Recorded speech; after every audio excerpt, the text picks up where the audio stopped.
wanted to film this video in the day, but here we are using my light setup again. It's okay, I look good. This video is gonna be great. I have a good feeling about this. So,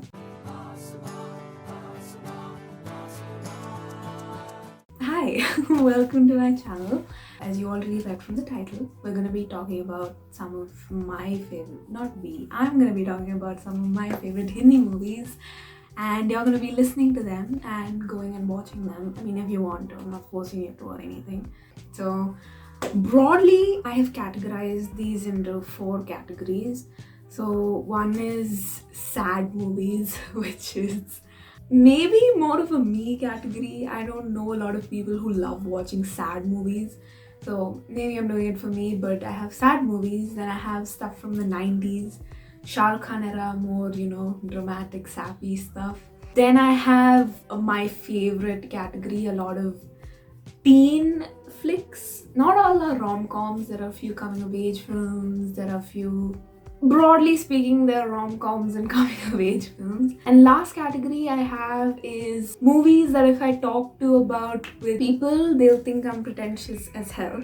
But I genuinely love these films, and if you're more of a person who loves getting into the analytical and emotional aspect of what the director was thinking of or how the story is written, movies like that, then you'd probably enjoy that category as well.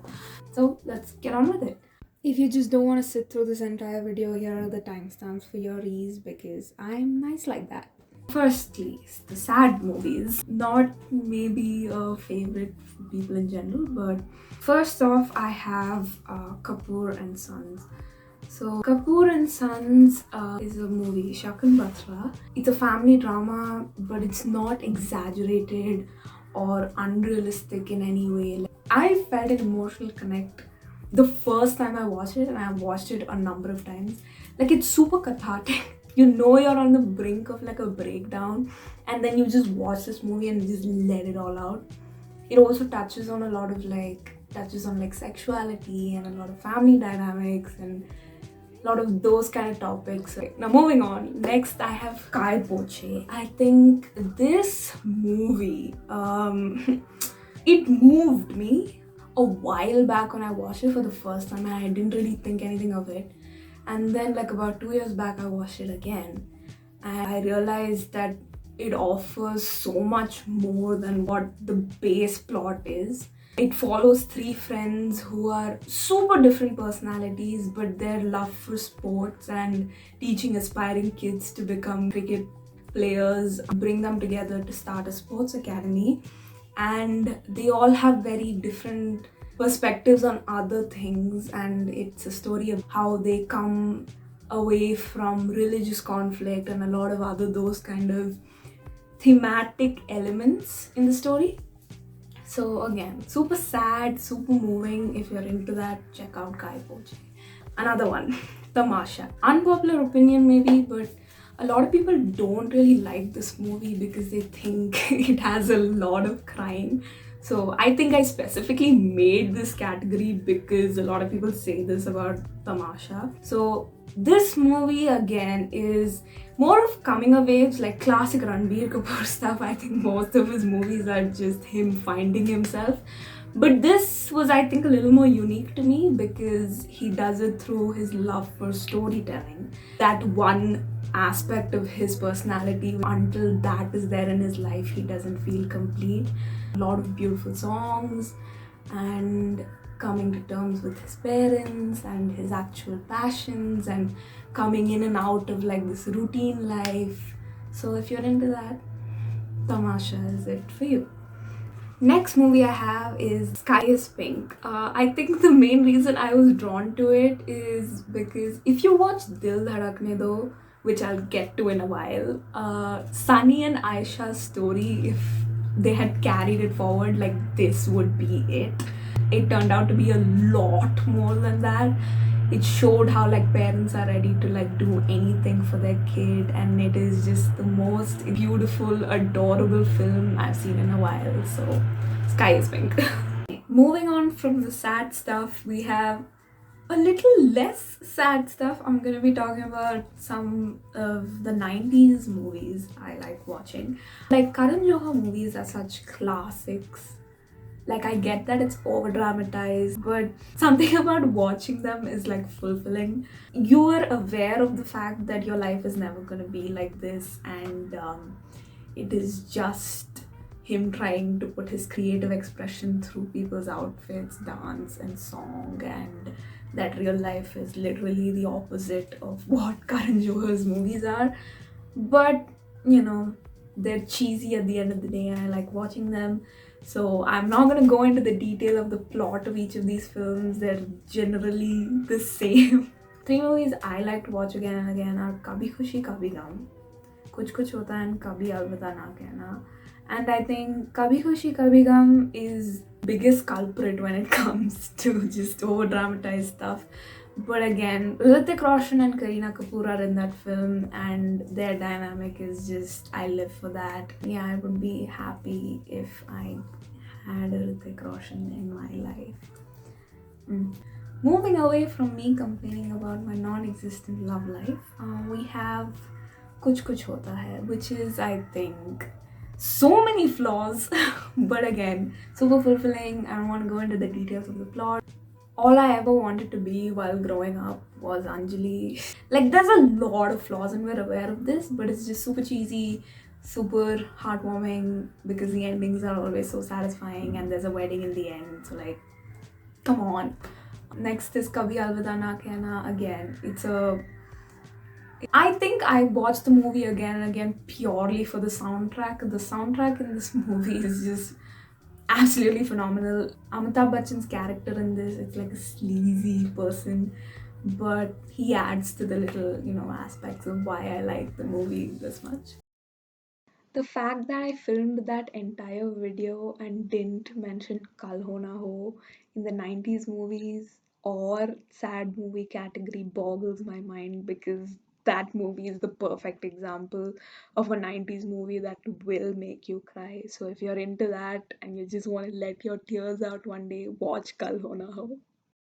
Last one doesn't really fall into that category, but it is Andaz Apna Apna, and again, unpopular opinion maybe, but the dynamic of four of them in that movie, just something about it makes me super happy. Also, maybe the reason why it makes me super happy is because young Amir Khan is in it, and young Amir Khan was a snack. Like, just watch the movie for young Amir Khan, if not anything else. Next one is probably my biggest and most favorite category as well, which is rom-coms and coming of age and teen flicks. First off, we have Bar Bar Dekho. Again, I don't know why so many people don't like this movie. It is the cutest movie. I have fallen in love with Siddharth Malhotra because of this movie. Him and Katrina in this movie are just the cutest, and the whole idea of like being able to time travel. I know this is the worst example of like a time travel movie, but it makes you realize to be more grateful for the smaller things in your life that you don't think about, and like how you could appreciate your friends, stuff like that. Sappy stuff. Next is Three Idiots. Classic. I don't even have to explain this. Follows the story of three friends who meet in engineering college, and it's a whole ride. Like, the friendship dynamic in this movie is just the like perfect way to put out such a good message. I'm seeing there's a running theme in the movies I like. So anyway, then we have Jab We Met. Jab We Met, I think, is Imtiaz Ali's finest work. Beautiful rom-com. Karina's character in the movie, it broke from the stereotype that, oh, girls are submissive and quiet and just have to be pretty to be attractive. And I really like that about this movie. It was definitely a progress in Hindi cinema. Again, super cheesy, super romantic, cutest dynamic, and check it out. Next, we have Student of the Year. Do not ask me why I like this so much. It's just, one of those guilty pleasures, and I love watching them with my friends. And whenever I watch Student of the Year, I think of my friends because we genuinely just enjoy the film. Like when we're watching it as a girl group, corny stuff, we live for that. Next is another classic that I love watching with my friends, which is Zindagi Na Milegi Dobara. And maybe out of all the coming of age stories, I think this one's my favorite. Like Zoya Akhtar has put my expectations at such a pedestal that maybe I'll never achieve, but I can live my dreams through this movie. And that's why I have watched it like 15 times. Moving on, we have Ye Jawani Hai Diwani, which is again favorite. I cannot get enough of this movie. It is the cheesiest, corniest. Remember when I said I wanted to be Anjali when I grew up? Now all I want to be is Naina, and her personality is what shines through, and that's why Bunny loves her. Going into the plot, it's just classic romantic story. Guy Ranbir Kapoor's character says a bunch of cheesy stuff to Deepika Padukone, and in the end, it's just adorable. Again, the soundtrack, Kabira, is a beautiful song, beautiful movie. You should check it out. Coming to new age Shah Rukh Khan, one of his newer movies I love is Dear Zindagi. He plays a therapist, and Alia Bhatt is the protagonist who has a tough time dealing with what love is and goes through a bunch of boyfriends and not realizing how harmful it is to her mental health. He does these little metaphors through their therapy sessions, and it's more of just a conversational movie. I think for teens of this day, it is a very good dialogue into like talking to people about your mental health and other issues like that. So hats off to Gauri Shinde for that film. Next up, we have Rang De Basanti. I get that that movie in today's time is seen, I think, in a way it was not intended to, and there's a lot of controversy surrounding it.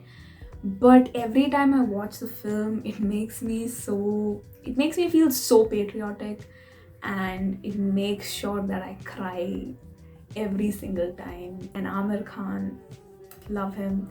Lastly, in this category, finally coming to the end of this, we have Dil Chahta Hai. And Dil Chahta Hai is, oh my god, it did it for me. I see people saying it's overrated, and I'm like, no, this deserves every ounce of appreciation that it's gotten. I think it like formed the basis of this type of movies to be made in the industry. Like one of the first films of this category which wasn't too like unreal. And again, three of them super different, similar to Kai Poche. They all have their own problems that they're struggling with. Their friendship at the end of the day is what saves it. And a lot of Goa montages that do make me a little sad that I can't go or be in Goa right now, but it reminds me to like just call my friends and maybe hang out with them over a video call. So last category are those films that spoke to me, and when I watched them I felt like, oh, I don't have to be in Hollywood to make these kind of films because people are actually appreciating these as well. Apart from the little population that calls it pretentious, you should also check out these movies because they're gonna add a whole new perspective to what you thought of Indian cinema, because it told me it can be so much more than what we've been exposed to so far. First up is Udaan. Udaan follows a boy and the story of his abusive father and how he navigates his way around that relationship. Not me going back to talking about the soundtrack again, but the soundtrack is by Amit Trivedi, and I think it is probably my favorite Hindi movie soundtrack. The story is pretty simple and it just shows like raw emotion. There is no overacting. Next up is Masan, and Masan is one of those movies that is like it makes you want to go and write a poem about something. It follows two stories of two different people with unrelated lives, and in the end, it ties it up all together in such a beautiful way. even though they don't know each other, the balance that each of these characters create, like they show women in such a realistic way. There's no sexualizing or treating them like objects. Even the way the movie starts is so raw, and to put that out for an Indian audience is, I think, a brave movie, and it set that mark to make more films like that, where they talk about, a lot of these things, and it deals with death and love. Vicky Kaushal again has this scene where he's in the middle of a lake or a river, and he's drunk with his friends and he's just crying. The way it moved me, I cannot speak. Like, as I'm speaking, my voice is quivering because that's how moving that scene was. And if you want to appreciate some really good acting and some really good writing by Varun Grover, you should check out Masan. Queen, this is, I wasn't sure if I should put this in the coming of age category or in this one, but I just ended up going with this one because I know quite a few people who didn't like Queen. It follows Kangana Ranaut's character, who decides to go on her honeymoon despite her engagement being broken off, and she discovers herself through this process and realizes there's so much more to life than just getting married or settling down. This was produced by Vikramaditya Motwani as well. I just love the dude, and I think his movies have a specific dialogue, and I really liked this one. So maybe if you haven't already watched it, check out Queen. The Lunchbox. It's the story of Sajan and Ela, how they formed this relationship through a tiffin box that she would send to him at work. The whole Mumbai Dabbawalas are such a crucial part of the city Mumbai, and the fact that they could bring that into a story between two people, I think, is so genius. It's a romantic movie in a not so cliche way, and I don't think we see a lot of movies where older people or middle-aged people are falling in love, and this just really spoke to me because it's an unusual relationship that develops between the two of them. Lastly, we have Aligarh. The story is about a professor who doesn't want to define his sexuality but gets caught in a homosexual act, and he gets fired from his job just because he engaged in something like that. Rajkumar Rao plays this journalist who wants to follow up on his story, and it's based on a real life story that happened at Aligarh.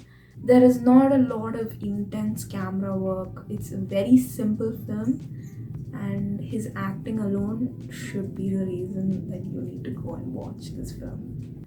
One more film, I wasn't sure what category to put this in, but Andhadhun is phenomenal film. It is about a blind pianist and how his life just unravels, and the adventure is so psycho. The characters and how they're written, the plot, everything about this movie is phenomenal. If you're gonna watch any out of these movies I said, for sure watch Andhadhun. It will not disappoint, and there's a lot of twists and a lot of ambiguity, and it leaves you thinking. The smile on my face alone should say how much I love it. So check out Andhadhun. If you watched it all the way up to here, thank you, and let me know if you watch any of the movies in the comments. See you next time.